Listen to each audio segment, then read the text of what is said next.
बोलिए पुष्कर राज की जय। आज मैं पुष्कर महात्म अध्याय 19 का गुणगान करती हूँ। अगर आपको अच्छा लगे तो लाइक शेयर सब्सक्राइब जरूर कीजिएगा।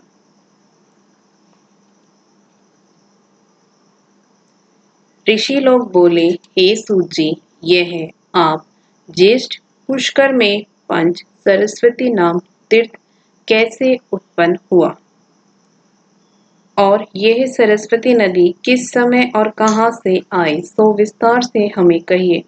सूत जी ने कहा, पूर्व काल में बड़वानल अग्नि ने क्रोध से सारी पृथ्वी पर अपना रूप दिखाकर नष्ट करने लगी। तब इंद्र और देवता भय से जल के पास रहने लगे। तब देव लोगों ने इंद्र को आगे कर ब्रह्मलोक पहुंचकर ब्रह्मा की स्तुति करके बोले, हे पितामह, बड़वानल अग्नि पृथ्वी के लोगों को जला रही है और युगों का नाश करती है और हम सब नष्ट हो जाएंगे। तब ब्रह्मा जी ने कहा, हे सुरेश्वर, तुम सब लोग जाओ, मैं इस अग्नि से लोगों की रक्षा के लिए उपाय करूंगा। और उसी समय ब्रह्मा ने गंगा को बुलाकर कहा, इस कौप अग्नि रूप को शीघ्र समुद्र में पहुंचाओ, क्योंकि समुद्र को छोड़कर तीनों लोक में रहने के लिए इसके हेतु स्थान नहीं है और यह महाभयानक अग्नि पृथ्वी पर बढ़ जाएगी।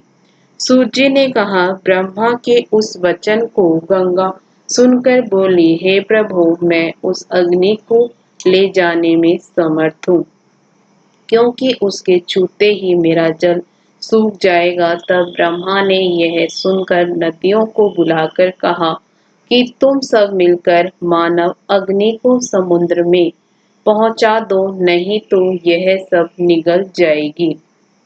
तब फिर उन्होंने भी गंगा की तरह जवाब दिया।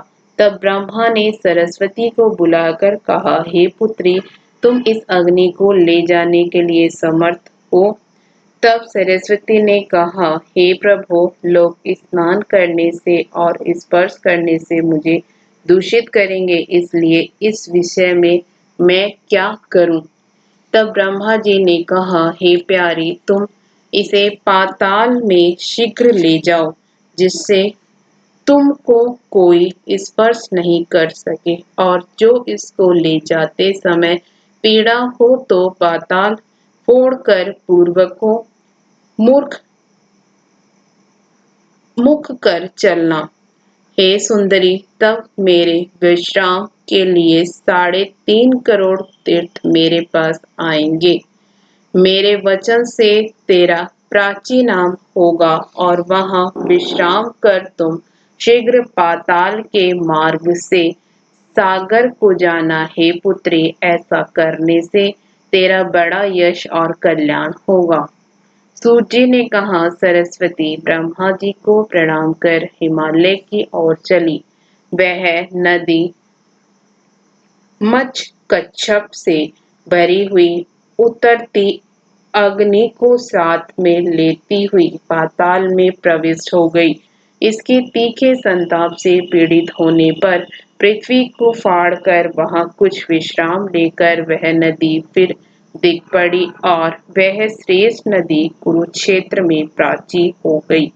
पुष्कर आरण्य में पंच स्त्रवा हो गई। इस प्रकार तनका, सुप्रभा, प्राची, सुधा, नंदा, सरस्वती इन नामों से प्रसिद्ध होती हुई ब्रह्मा के यज्ञ स्थान में समीप बहती हुई खजूरों के वनों में पहुंच पश्चिम मुखी होकर कुछ दूर चलकर फिर लुप्त हो गई। इस प्रकार बड़वानल को ले कठिन ताप से संतृप्त हुई वह समुद्र में प्रवेश किया। तब बड़वानल अग्नि अपार जल वाले सागर को पाकर बड़ा प्रसन्न हुआ। वह सरस्वती से बोला, हे सुंदरी, इस काम से मैं बड़ा प्रसन्न हूँ, तो मनवांछित वर मांग।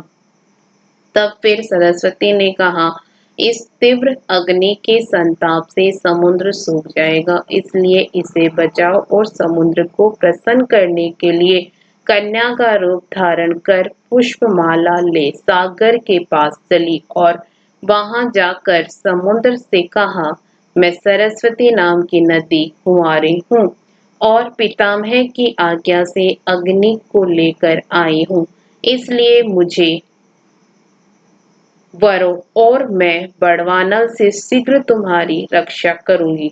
तब समुद्र ने कहा, हे सुंदरी, मैं तेरा पानी ग्रहण करूंगा, पर इस भयानक आग से मेरी रक्षा कर। समुद्र के वचन को सुनकर सरस्वती ने अपना कंगन ले अग्नि को देकर फिर कहा कि इस कंगन को मुख में रख इस उद्धार से समुद्र का जल पिया करो, यह मेरा परम वर है। सूत जी ने कहा, हे द्विज श्रेष्ठ, वह जो बड़वानल ने कहा है ऐसा ही करूंगा और उस कंगन को मुख में धर लिया। हे श्रेष्ठ ब्राह्मणों, उसके द्वार से समुद्र का पानी पीता हुआ अब तक सरस्वती के आज्ञा का पालन करता है। इस प्रकार पुष्कर में सरस्वती पंच नदी का यह महात्म्य मनुष्यों के लिए कामधेनु है और जो इसको सुनेगा वह निश्चय परम पद को प्राप्त होगा। इसके साथ ही 19वां अध्याय समाप्त हुआ।